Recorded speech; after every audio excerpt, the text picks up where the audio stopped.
Praise the lord. మన ప్రభును రక్షకుడైన యేసుక్రీస్తు యొక్క అతి పరిశుద్ధమైన నామములో ఈ గాడ్ గ్రేస్ అపోస్టలిక్ పరిచయ తరపు నుండి మీ అందరికీ నా వందనములు.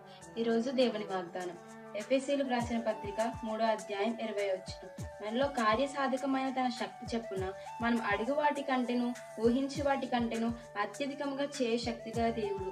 ఈరోజు దేవుడు మనతో ఏ మాట సెలవిస్తున్నాడంటే కనుక మనం అడిగేవి, మనం ఊహించేవి మన పరిమితుల ప్రకారం, మన ఆలోచనల పరిమితుల ప్రకారమే అడుగుతున్నామేమో, కానీ దేవుడు ఏం సెలవిస్తున్నాడంటే కనుక మీరు అడుగు వాటికంటే ఊహించి వాటికంటే అత్యధికంగా దయచేస్తున్నాను దేవుడు మనతో సెలవిస్తున్నాడు. అలాగే మనం బైబిల్ గ్రంథంలో సొలొమోన్ గారు మనం చూసుకున్నట్లయితే కనుక సొలొమోన్ గారు దేవుడిని ఏమీ అడగలేదు, కేవలము వివేకము జ్ఞానము మాత్రమే అడిగారు. ఆయన అడిగిన వాటికంటే దేవుడు అత్యధికంగా ఆయనకు సర్వ సంపదను దయచేశాడు అనమాట.